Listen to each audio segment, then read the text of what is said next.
Hey, are you a business owner, entrepreneur, or professional? If so, we want you to apply to be a featured guest on our show.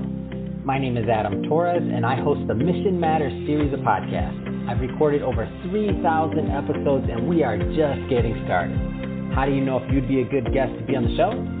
Well, only one way to find out, and that's to apply, but I'm going to let you in on a little secret. We want guests that have a story to tell, guests with a brand, a product, or a service that can benefit my audience of listeners. If this sounds like you, go to missionmatters.com and click on Be Our Guest to apply. I'd love to talk to you and get to know more about your story. Again, head on over to missionmatters.com and click on Be Our Guest to apply. All right, now let's get into the show. Hey, I'd like to welcome you to another episode of Mission Matters Money, your source for all things money. My name is Adam Torres. You can follow me on Instagram at Adam Torres to keep up with my book releases, book tour schedule, signings, all that other good stuff. Always love to connect with you there. And as always, if you'd like to apply to become a co-author of one of my upcoming books, just head on over to the website, missionmatters.com, and click on Become an Author to apply. All right, so today I have Matt Gilbert on the line, and he's co-founder and principal over at Gilbert and Pardue Transaction Advisors, also known as GAP. Matt, welcome to the show. Hey, Adam, how you doing? Thanks for having me. Oh man, Matt. So this is we got quite a topic on our hands today. So selling without regrets requires alignment with the right transaction advisor. I'm really interested to get your take on what exactly the right transaction advisor looks like, because we hear a lot of different things out there. Some people, it's 100% focused on like what's the fee, what's the setup there, and then other people are like, there's other ways to look at this. So your vantage point day in and day out in doing this work, I'm really interested to bring that to my audience. And maybe though, just to get us, I guess, kicked off, for context, tell us a little bit more about GAP and the company overall. Yeah, so I have a partner, Brett Pardue, and I have been business owners for 29 years. We've founded and built several businesses that grew quite large, hundreds of employees. Each one of those, we made some acquisitions to grow. And in the end, we ended up selling two of them to public companies, one to a private equity firm, one to a competitor. And so, we've been at every seat at the table as far as a buyer, a seller, a financier, having our own network on the line. And a few years ago, we started getting a lot of attention from other business owners saying, hey, help me do this. You guys have done it a lot. Walk me through this. And we realized there was a missing element there in the M&A advisory space, where most advisors had never operated a business before. Most advisors come out of banking or straight out of school or out of insurance.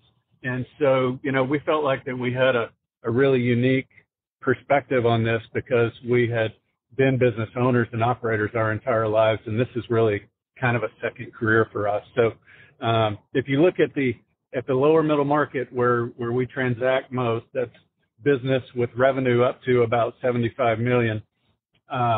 The national statistics are just hideous for successfully selling a company to a third-party buyer. And when I say hideous, less than 20% success rate nationally. And so we felt like, we could come in here with a different perspective. We actually put together a process that looks different than everybody else in the space. And, when you fast forward to today and the success our company has had, we have about a 94% success rate. So we're crushing it and we're proud of it. Wow, it's an amazing success rate. And I guess just to piggyback on that, so what do you think is going to be like one of the big concerns or some of the big concerns that somebody should really consider before they maybe are thinking about like exiting? Like, what are those main things? And I know, by the way, I know for every business it's going to be different. So and depending on where they're at, depending on the size of the business, depending on what they're doing. But what are some of those major concerns that you think somebody should be thinking about? Yeah, the truth is I deal with business owners every day who want to who want to talk about what's the process, what should I be interested in, how should I look at this, and they have a very hard time putting themselves in the buyer's shoes, right? So if you can turn the scales a little bit and look at your business from a buyer's perspective, right? Where are the risks? Where are the bottlenecks? If you've got inventory, how old is it? How fast does it turn? How many dollars are tied up there? If you've got HR, and lots of employees, are you in compliance? Do you have issues? And so really, the things that most business owners have gotten comfortable with, and they really don't see the flaws in their business or the weaknesses in their business or the risk in their business. A buyer and their lender are just going to highlight those things. And so business owners have a really difficult time. They'll justify results. They'll give you reasons why. Some people call them excuses why things are a certain way. And buyers just don't buy into that narrative. Everything has to be proven. And so if a business owner can turn and look at each component of their business from a buyer's perspective, would I come in and write the check that I want to receive for this? Probably not. Okay, how can we fix it and make it to where, I would write that check for this? Well, if you would write that check, then somebody else will too. Oh man, that's a great way to look at it, to put you in their shoes. Like, would I write a check for this? I love the way you said that. So let's talk about like fee schedules and what somebody should think about when. And I'm not saying give your exact fee schedule this, but just for people that are out there and thinking about like what they should be focusing most about when they're thinking about a transaction advisor and like what matters most. I mean, what are your thoughts on that? Yeah, it's a hot topic in our space. We're just like every other industry. There's discount brokers, there's internet brokers, you can get a Rolls Royce or you can get a go-kart, when you go looking for a broker and talking about fees. And honestly, in most, business owners' situations, this is going to be the largest transaction of their life. This is going to be the last great transaction of their life. This is certainly the culmination of years and years worth of work. And so, I challenge the wisdom of approaching a monumental event like that, from a fee standpoint. I don't see it. I don't get it. A lot of business owners get in the way, of themselves because that's what their starting point.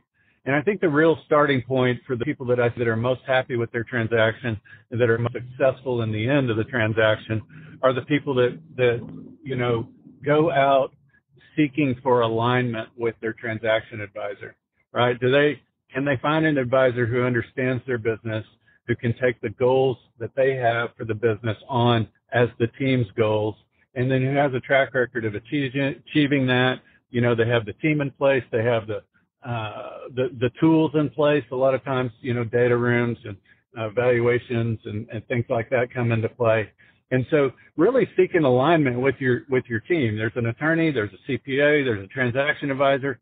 All these people exist to help you achieve your goal. And if you approach every one of them from how cheap can I get you? Well, you're not going to get the best result. And that's just common sense. But I can't tell you that probably 70% of the business owners that we talk to approach the narrative from that standpoint. Oh, wow. That, it makes a lot of sense. So if you are looking at different firms and different things like that, so okay, that's the staff part. What should they be looking at when it comes to just the firm overall? Like the firm, like transactions fast, and where I'm going with that is it, and this is for my knowledge, like is it like based off of industry? Is it based off of size of company the firm does transaction with? Like, give me a little bit like behind that end. Is there generalist? Like, how does that part of it work? Yeah, absolutely. There's something for everybody, and you can certainly find an industry specialist. That's not necessarily the greatest path. A lot of times they have a very narrow view And if you find a generalist who really gets your company and finds passion behind your project, a lot of times you'll get somebody who puts in a better effort for you. And so, looking for a firm, though, I do have some strong opinions. I don't think you should, quote unquote, list your business. If you want confidentiality, if you don't want your employees or your vendors or your customers or people around town finding out that you're trying to sell your company, if that would be detrimental to you, if they found out that you were thinking about that, then, you probably want to play your cards really close to your vest. Make sure you're dealing with somebody. A lot of M&A firms will talk about your deal openly. And most business owners I found cringe at that. So somebody who's going to start with a confidentiality agreement, somebody who's going to listen to what you want and then articulate a plan that says, hey, we can help you achieve your goals if we work together to do this. What you'll find is most brokers in this space will come in and they'll listen to you and then they'll tell you how your exit needs to fit in their box, right? And how it's good for them. And you can pick up on those clues in their pronouns and the way they position things, certainly their paperwork and their questionnaires. But it's striking to me how many business owners really don't shop around to find somebody that they can align very well with. In our firm, for instance, we have a CPA and a financial staff, right? We have a marketing team. We have research analysts. We have deal team leaders who have actually built and sold the businesses and gone through the process that we're looking to take our client through. And we surround a business owner with a team of people. We don't just assign them the individual that signed them up. And so that makes a huge difference in the qualifications and the experience of the team. And then the other thing I will say is volume.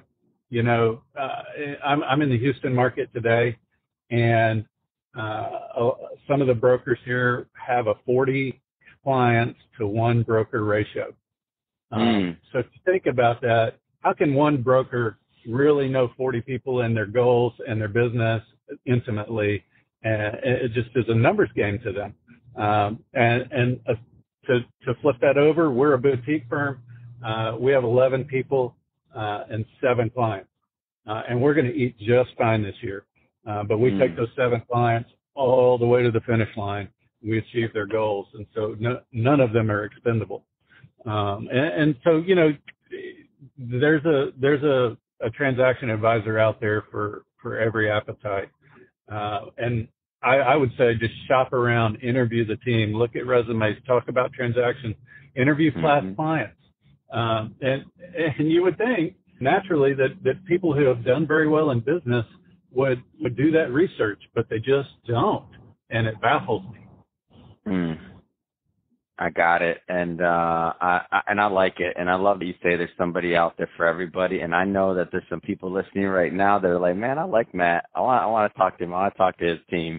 And that's one of the reasons why we brought you on the show, because we like you. So that being said, Matt, if somebody is listening to this right now and they want to learn more about GAP and they want to, talk to you and your team, I mean, what's the best way for them to reach out and to get some questions answered? Yeah, we have a pretty good website. It's www.gap-advisors.com. I'm sure that'll be in your show notes. They can certainly reach out to me directly if you want to put my email and even my cell phone in their show notes. We're here to help. Our whole platform is about educating business owners on how to do this well, how to do it without regrets, what their options are. Even if you have a buyer of your business approach you, the deal structure may not be right.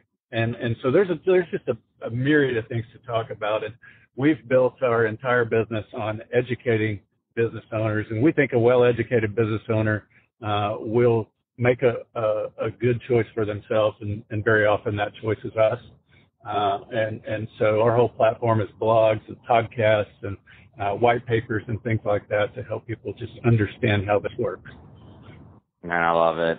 So great stuff, Matt. Well, I just want to say really appreciate you coming on the show and sharing more about your background and all the great work that you're doing over at GAP. And to the audience, as always, thank you for tuning in.